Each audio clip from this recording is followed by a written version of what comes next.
میرا نام افشا ہے اور میں بہت ہی خوشحال اور ماڈرن خاندان سے تعلق رکھتی ہوں۔ میرے والد کا کاروبار کافی بڑا تھا، لیکن ان کے پاس کوئی بھائی نہیں تھا، اس لیے انہوں نے اپنے کاروبار کی نگرانی کے لیے اپنے ایک کزن کو ساتھ رکھا ہوا تھا۔ وہ بہت ہی شریف اور ایماندار انسان تھے اور ہمارے ساتھ ہی رہا کرتے تھے۔ میں بچپن سے ہی انہیں چاچو کہتی تھی اور وہ بھی مجھ سے بے حد محبت کرتے تھے کیونکہ ان کی کوئی اولاد نہیں تھی۔ میں زیادہ تر ان کے ساتھ ہی رہتی، کبھی ان کی گود میں بیٹھ جاتی تو کبھی ان کے سینے پر سر رکھ کر سو جاتی۔ یوں میرا تعلق والدین سے زیادہ چاچو کے ساتھ گہرا تھا۔ میری والدہ بے حد حسین تھی اور میرے والدین کی محبت کی شادی ہوئی تھی۔ وقت گزارنے کے باوجود میری ماں کی خوبصورتی میں کوئی کمی نہیں آئی تھی۔ آج بھی میرے والد انہیں اتنی ہی محبت سے دیکھتے تھے جتنا کہ شادی کے وقت۔ وہ ان کے بغیر ایک لمحہ بھی نہیں گزار سکتے تھے اور جب بھی دفتر سے واپس آتے فوراً ان کے پاس بیٹھ جاتے تاکہ سکون حاصل کر سکے۔ ہمارا خاندان تعلیم یافتہ ہونے کی وجہ سے ان سب باتوں کو چھپ کر کرنے میں یقین نہیں رکھتا تھا۔ وہ دل کھول کر اپنی محبت کا اظہار کرتے، کبھی کبھی تو میری موجودگی میں اپنی محبت کا اظہار کرتے۔ یہ سب دیکھتے دیکھتے میں نے جوانی کی دہلیز پر قدم رکھ لیا تھا اور اب میرا وجود بھی نمایاں ہونے لگا تھا۔ میرے احساسات بھی اب کچھ بیدار ہونے لگے تھے۔ انہیں دیکھ دیکھ کر میرے دل میں بھی یہ سب کرنے کی خواہش جاگ اٹھتی تھی۔ چچو ایک خوش شکل انسان تھے، ان کی موجودگی کسی حسین نوجوان سے کم نہ تھی۔ آج بھی عورت ان پر دل ہار سکتی تھی تو وہ جیسے میری چچی کے دیوانے تھے۔ کبھی کبھار تو مجھے شک ہونے لگتا کہ چچی نے ان کے لیے کیا جادو کر رکھا ہے کہ وہ ان کے ایک لمحے کی دوری بھی برداشت نہیں کر سکتے۔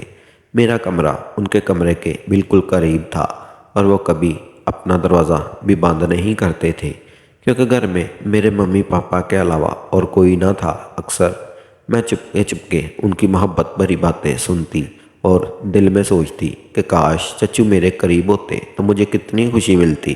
میرے دل میں جو خواہشات تھی انہیں پورا کرنے کی تمنا بڑھنے لگی تھی۔ میں نے محسوس کیا کہ میرا وجود چچی کے مقابلے میں زیادہ نمایاں ہونے لگا تھا۔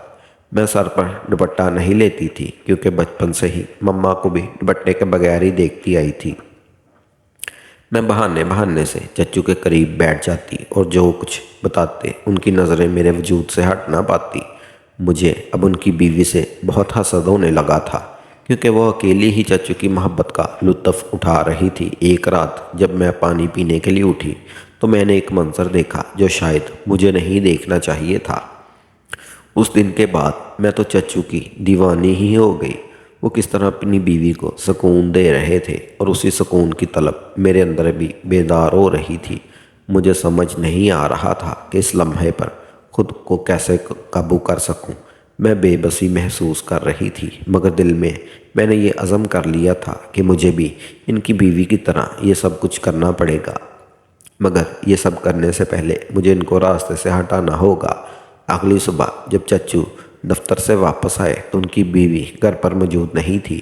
میں نے انہیں کچھ کپڑے لینے کے لیے مما کے ساتھ بازار بھیج دیا تھا تاکہ میں خود چچو کا استقبال کر سکوں۔ میں نے آج ایک سفید لباس پہنا تھا اور میں ایک کھلتے ہوئے گلاب کی طرح اس میں نظر آ رہی تھی۔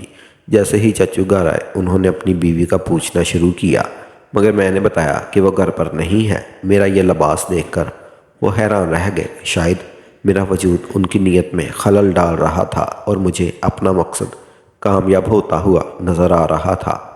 میں نے انہیں پانی دیا اور ایک گھونٹ لیتے ہوئے مجھے غور سے دیکھ رہے تھے۔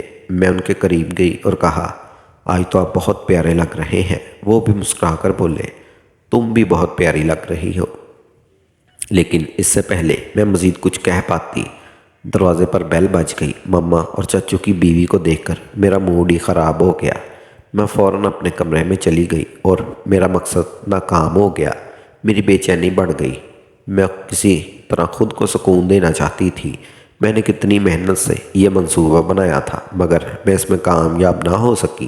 پھر کچھ سوچنے کے بعد مجھے خیال آیا کہ میں یہ سب رات کے وقت آسانی سے کر سکتی ہوں، جس کے لیے مجھے چچو کے بستر تک جانا ہوگا تاکہ وہ دل کھول کر مجھ سے لطف اندوز ہو سکیں۔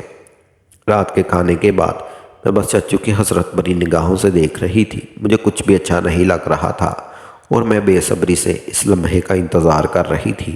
مگر یہ سب کرنا بھی بہت مشکل تھا۔ میں چاہتی تھی کہ یہ سلسلہ جلد شروع ہو جائے۔ اب تو میرے لیے مزید انتظار کرنا بھی مشکل ہو رہا تھا۔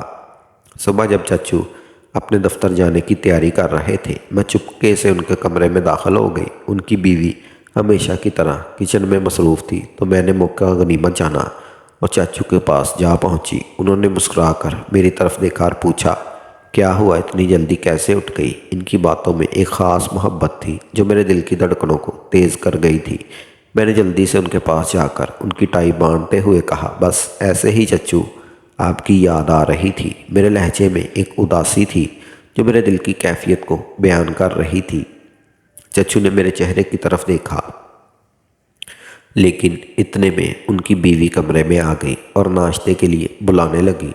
مجھے چچو کے ساتھ اس طرح دیکھ کر ان کی بیوی حیرت زدہ ہو گئی، مگر وہ خاموش رہی اور کچن کی طرف چلی گئی۔ میں نے محسوس کیا کہ میری موجودگی نے چچو کا موڈ کچھ عجیب کر دیا تھا اور میں انہیں ناراض نہیں کرنا چاہتی تھی، اس لیے میں نے سوچا اب کچھ اور منصوبہ بنانا پڑے گا۔ پھر ایک دن میرے ممی پاپا کسی کام سے دوسرے شہر جانے لگے، تو میں نے سوچا کیوں نہ اس موقع کو بھرپور طریقے سے استعمال کیا جائے۔ میں نے رات کے لیے مکمل منصوبہ بندی کر لی کہ مجھے کیا کرنا ہے اور کیسے کرنا ہے۔ اب میں شدت سے رات کا انتظار کر رہی تھی۔ جیسے ہی رات ہوئی اور سونے کا وقت آیا، چچو اپنے کمرے کی طرف جانے لگے۔ میں نے ان سے مخاطب ہوتے ہوئے کہا، چچو، آج میری طبیعت ٹھیک نہیں ہے اور ممی پاپا بھی گھر پر نہیں ہیں، تو کیا آپ کو کوئی اعتراض ہے اگر چچی آج رات میرے پاس ہو جائیں؟ تو چچا نے فوراً حامی بھر لی اور بولے، بھلا مجھے کیا اعتراض ہو سکتا ہے؟ لیکن ان کی بیوی کا موڈ بالکل خراب ہو چکا تھا، مگر وہ خاموش رہی اور سیدھی میرے ساتھ میرے کمرے میں آ گئی۔ میں نے ان کے لیے گرم دودھ کا ایک گلاس تیار کیا، جسے پیتے ہی وہ گہری نیند میں چلی گئی۔ رات کے 2 بجے میں چچا کے کمرے کی طرف بڑھ گئی۔ جب میں نے دروازہ کھولنے کی کوشش کی تو وہ آہستہ سے کھل گیا۔